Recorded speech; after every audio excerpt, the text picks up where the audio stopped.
বর্ষে নরেন্দ্র মোদীকে আমন্ত্রণ করা হচ্ছে বাংলাদেশের বিষয়টা আপনি কেমন ভাবে দেখেন? এরকম একটি হিন্দুত্ববাদী সরকারের প্রধানকে নিয়ে আসা এটাকে আমার কাছে অপমানজনক মনে হয়। আজকে আমাদের সরকারের যে অবস্থান সেটা দেখে আমরা লজ্জিত, আমরা অত্যন্ত লজ্জাবোধ করি। হ্যালো দর্শক, আসসালামু আলাইকুম। জুলফিকার ভাই টিপসের পক্ষ থেকে সবাইকে স্বাগতম, অভিনন্দন। সুপ্রিয় দর্শক শ্রোতা, সবাই কেমন আছেন? আশা করি সবাই ভালো আছেন। তো দর্শক শ্রোতা, জুলফিকার ভাই টিপসে যদি নতুন হয়ে থাকেন তাহলে অবশ্যই সাবস্ক্রাইব করে পাশে থাকা বেল আইকন বাজিয়ে দিবেন।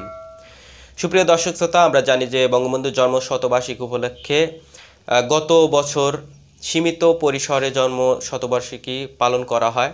তো দর্শক শ্রোতা, সেই জন্ম শতবার্ষিকী উপলক্ষে বিভিন্ন রাষ্ট্রের রাষ্ট্রপ্রধানদের ইনভাইট করা হয়। তো দর্শক শ্রোতা, বাংলাদেশে এবার 26শে মার্চ আমাদের পার্শ্ববর্তী দেশ ভারতের প্রধানমন্ত্রী নরেন্দ্র মোদীকে ইনভাইট করা হয়েছে। তো দর্শক শ্রোতা, এই নরেন্দ্র মোদীকে আসার পিছনে বাংলাদেশের সাধারণ জনগণ এবং বাংলাদেশের মানুষ কী রূপ মনোভাব পোষণ করতেছে তাদের নিজের মুখ থেকেই আমি আপনাদের মাঝে শোনাবো কিছু কথা। তো দর্শক শ্রোতা, তাদের নিজের মুখ থেকেই আমি আপনাদের মাঝে শোনাবো। আশা করি ভিডিওটা ভালো লাগবে, তো শুনতে থাকুন। মুজিব বর্ষে নরেন্দ্র মোদীকে আমন্ত্রণ করা হচ্ছে বাংলাদেশের বিষয়টা আপনি কেমন ভাবে দেখেন? এরকম একটি হিন্দুত্ববাদী সরকারের প্রধানকে নিয়ে আসা এটাকে আমার কাছে অপমানজনক মনে হয়। আজকে আমাদের সরকারের যে অবস্থান সেটা দেখে আমরা লজ্জিত, আমরা অত্যন্ত লজ্জাবোধ করি। আমি মনে করি নরেন্দ্র মোদী বাংলাদেশে আসতে পারে না। আমি নিজে এটা প্রতিহত করার চেষ্টা করব। দর্শক, দ্য ইয়াং ফেলো চ্যানেলের পক্ষ থেকে আপনাদেরকে স্বাগত জানাচ্ছি। আমি শেখ আশিক। আজকে খুবই গুরুত্বপূর্ণ একটি বিষয়ে কথা বলার জন্য আমি হাজির হয়েছি। সেটি হচ্ছে ভারতের দিল্লিতে যে মুসলিম নির্যাতন হচ্ছে, যে দাঙ্গা বাঁধানো হচ্ছে, সেটিতে নরেন্দ্র মোদীর ভূমিকা কিংবা বিজেপির ভূমিকা, এবং মুজিব বর্ষে নরেন্দ্র মোদীকে আমন্ত্রণ জানানো হচ্ছে বাংলাদেশে। এই দুটি বিষয় আজকে আলোচনা হবে। আর আজকে আমরা এসেছি দেশের শ্রেষ্ঠ বিদ্যাপীঠ ঢাকা বিশ্ববিদ্যালয়ে। ঢাকা বিশ্ববিদ্যালয়ের শিক্ষার্থীদের সাথে আমরা কথা বলবো এই বিষয়ে, তাদের মতামত কি, কিংবা দিল্লিতে হত্যা, দিল্লিতে নির্যাতন এবং মুজিব বর্ষে নরেন্দ্র মোদীকে আমন্ত্রণ জানানোটা সম্পর্কে তারা এটাকে কতটা ইতিবাচকভাবে দেখছে কিংবা নেতিবাচক হিসেবে দেখছে কিনা সেটি আমরা যাচাইয়ের চেষ্টা করব। তবে চলুন ভিডিও শুরু করা যাক। মুজিব বর্ষে নরেন্দ্র মোদীকে আমন্ত্রণ করা হচ্ছে বাংলাদেশের বিষয়টা আপনি কেমন ভাবে দেখেন? মুজিব বর্ষে নরেন্দ্র মোদীকে আমন্ত্রণ জানানোর বিষয়টা যদি একজন স্টুডেন্ট হিসেবে, বাংলাদেশে একজন শিক্ষার্থী হিসেবে বিষয়টা কেমন ভাবে দেখেন? আমি মনে করি নরেন্দ্র মোদী বাংলাদেশে আসতে পারে না। তারা কয়েকদিন আগে কলকাতায় গিয়েছিল, সেখানে তারা তীব্র প্রতিবাদ গড়ে তুলেছিল। এবং যারা বাংলাদেশের রাষ্ট্রীয় ব্যক্তিবর্গ আছে প্রতিনিয়ত আমাদের রাষ্ট্রের সাথে বিশ্বাসঘাতকতা করে যাচ্ছে। অর্থাৎ আমি কাকে উপস্থিত করব, কাকে উপস্থিত করব না, এতটুকু ন্যূনতম সেন্স যদি একটা রাষ্ট্রের যারা পরিচালনা রয়েছে তাদের যদি না থাকে, তাহলে শিক্ষার্থী এবং ছাত্র সমাজ থেকে শুরু করে নাগরিক সমাজ তাদের উপর হতাশা ব্যক্ত করছে এবং ভবিষ্যতেও করবে। ভারতের যে ফ্যাসিস্ট সরকার, এখানে বাংলাদেশের সরকার, তারা এখানে একেবারে বন্ধুত্বের ভূমিকা পালন করছে। আমরা দেখছি যে মুজিব বর্ষ ঘোষণা করে সেখানে নরেন্দ্র মোদীকে ডাকা হচ্ছে, যার হাতে একদম কাঁচা রক্ত লেগে আছে মানুষ হত্যার, গণহত্যার, সেই মোদীকে এখানে নিয়ে আসা হচ্ছে। তো এটা দিয়েই বোঝা যায় যে তা আমাদের রাষ্ট্রেরও অবস্থানটা কি। দিল্লির আপনার দাঙ্গা, এই দাঙ্গার রক্ত যার শরীরে লেগে আছে সে একটা রাষ্ট্রীয় মর্যাদায় আমাদের মতো দেশে, একটা অসাম্প্রদায়িক দেশে আসার তার কোনো সুযোগ নাই। সেই জায়গাতে আমি মনে করি যে মোদী যে কোনো সময় আসুক, সেটা প্রতিহত করা এখানকার জনগণের এবং এখানকার রাষ্ট্রেরও দায়িত্ব। এই সময় নরেন্দ্র মোদীকে বাংলাদেশে আমন্ত্রণ জানানো মুজিব বর্ষে বিষয়টা আপনি কেমন ভাবে দেখেন? একটা সরকার যে চূড়ান্তভাবে একটি মৌলবাদী চিন্তার ধারক এবং বাহক, এই বাংলাদেশ একটি সাম্প্রদায়িক চিন্তা সম্প্রীতির ভিত্তিতে গড়ে ওঠা। 52 সালের ইতিহাস, 71-এর ইতিহাস এই দেশের জনগণকে সেই কথাই শিখিয়েছে। নরেন্দ্র মোদীকে বাংলাদেশে আমন্ত্রণ জানানোটাকে আমি নেগেটিভ ভাবে দেখি। আমি নিজে এটা প্রতিহত করার চেষ্টা করব। আমরা প্রতিবাদ করব। নরেন্দ্র মোদীকে বাংলাদেশে নিয়ে আসা উচিত না।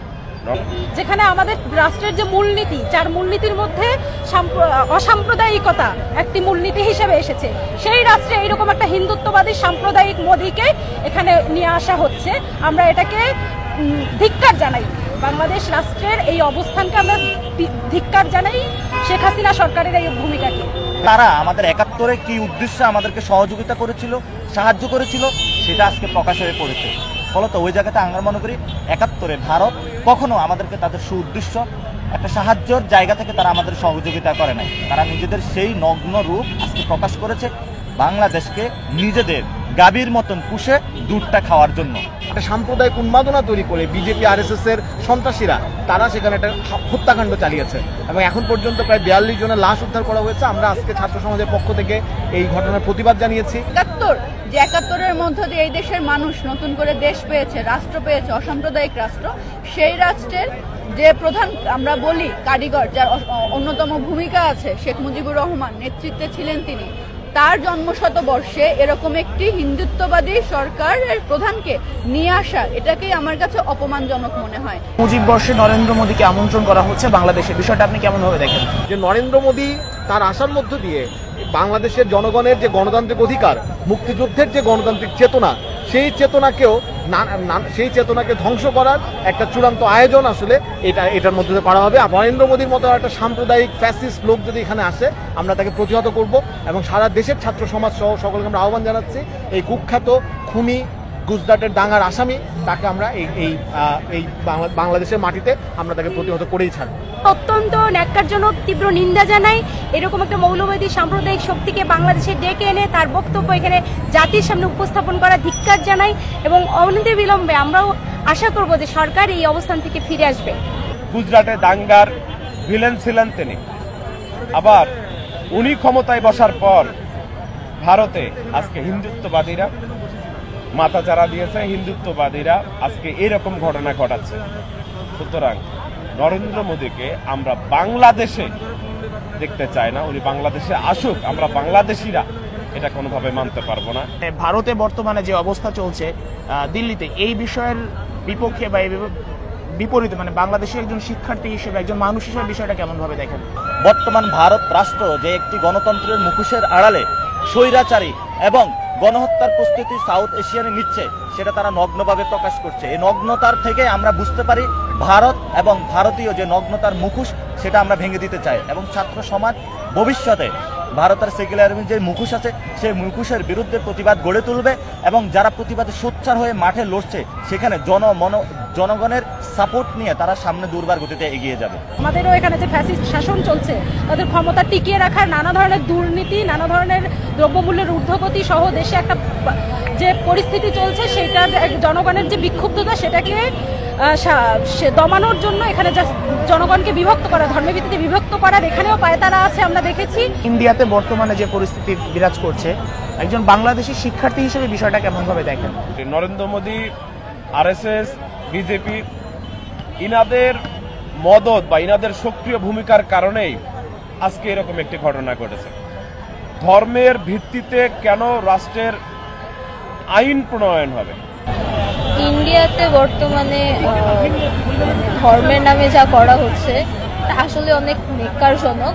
একজন বাংলাদেশি শিক্ষার্থী হিসেবে আমি চাইবো বিশ্ব দরবার থেকে যেন সবাইকে সবার প্রতি সাহায্যের হাত বাড়িয়ে দেওয়া হয়, আর মানে বিশ্ববাসী যেন এগিয়ে আসে তাদের সাহায্যের জন্য। সবাই পাশে দাঁড়ালে আশা করছি অবস্থার। জনগণ কিন্তু পরস্পরকে আশ্রয় দিয়েছে। হিন্দু মুসলমানের একটা অভূতপূর্ব মেলবন্ধন আমরা দেখেছি সেখানে, কিন্তু একটা সাম্প্রদায়িক উন্মাদনা তৈরি করে বিজেপি আরএসএস এর সন্ত্রাসীরা তারা সেখানে একটা হত্যাকাণ্ড চালিয়েছে এবং এখন পর্যন্ত প্রায় 42 জনের লাশ উদ্ধার করা হয়েছে। আমরা আজকে ছাত্র সমাজের পক্ষ থেকে এই ঘটনার প্রতিবাদ জানিয়েছি। আচ্ছা, এই যে মানে বর্তমান যে পরিস্থিতি, এখানে নরেন্দ্র মোদীর ভূমিকাটা আসলে কেমন দেখেন? দিল্লিতে সম্প্রতি যে হামলা হয়েছে, একজন শিক্ষার্থী হিসাবে আমি মনে করি এই হামলাটা একটা গণহত্যা এবং স্রেফ একটা গণহত্যা, যে গণহত্যার মাধ্যমে একটি সম্প্রদায়, মুসলিম সম্প্রদায়কে নিধনযজ্ঞ চালানোর জন্য চেষ্টা চলছে। সেই চেষ্টাটা আজকের না, সেই চেষ্টাটা নীলনকশা শুরু হয়েছিল গুজরাট থেকে। যে হিন্দুত্ববাদী সরকার, মোদী সরকার, তার সেই সরকারি দৃষ্টিভঙ্গি জনগণের ওপরে চাপাচ্ছে এবং জনগণকে এক অংশকে আরেক অংশের ওপরে যে আক্রমণ, আগ্রাসনটা দাঙ্গার রূপ ধারণ করে দিয়েছে। নরেন্দ্র মোদী ওরা তো এমনিতেই হচ্ছে মানে ধর্ম, সে তো আসছে ধর্মকে কেন্দ্র করে, মানে ও তো উগ্র হিন্দুত্ববাদ যেটা, সেটাকে সে সাপোর্ট করে আর কি। মানে আমাদের দেশে আমরা যতখানি অসাম্প্রদায়িক চিন্তাধারা, ওরা তো অনেকই বেশি সাম্প্রদায়িক, স্পেশালি হচ্ছে নরেন্দ্র মোদীর সরকার। মোদী আসলে কি চাচ্ছে? সে কি আপনার কাছে মনে হচ্ছে যে মানে নিজের যে ব্যর্থতাগুলো ওগুলো ঢাকার জন্য এগুলো করছে কিনা, মানে দাঙ্গা যেটা বাঁধাচ্ছে কিনা? মোদীর হিন্দুত্ববাদী নীতির কারণে আজকে দিল্লিতে এ ঘটনা ঘটেছে এবং সামনের দিনে ভারতে আরো এরকম ঘটনা ঘটতে পারে বলে আমরা মনে করি। এই কারণে আমরা আমাদের পক্ষ থেকে আহ্বান যে হিন্দুত্ববাদিতার যে নিয়ম নীতি, যে আইন কানুন করা হচ্ছে ভারতে, এগুলো যেন খুব দ্রুততম সময়ের মাঝে একটা সমাধান করা হয়।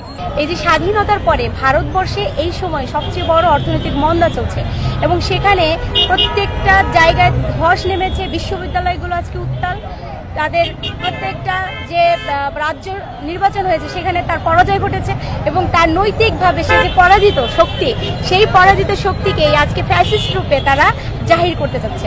আমরা সেই সাম্প্রদায়িকতার ভিত্তিতে জনগণকে এই যে প্রতিহত মানে বিভক্ত করার যে পায়তারা, সেটা রুখে দেবে এবং সকল ধরনের দুঃশাসন অপশাসন রুখে দিতে বাংলাদেশের জনগণ, হিন্দু, মুসলমান, বৌদ্ধ, খ্রিস্টান ঐক্যবদ্ধ হবো। একই সাথে ভারতের সাধারণ মানুষও আমরা ঐক্যবদ্ধ হয়ে পশ্চিম বাংলা এবং ভারতের জনগণ এবং এই বাংলার জনগণ সকলে সুপ্রিয় দর্শক শ্রোতা, আপনারা দেখছিলেন যে বাংলাদেশে নরেন্দ্র মোদী আসার পিছনে বাংলাদেশের সাধারণ জনগণ তাদের মতামত। দর্শক শ্রোতা, এতক্ষণ আমার সাথে থাকার জন্য অসংখ্য ধন্যবাদ।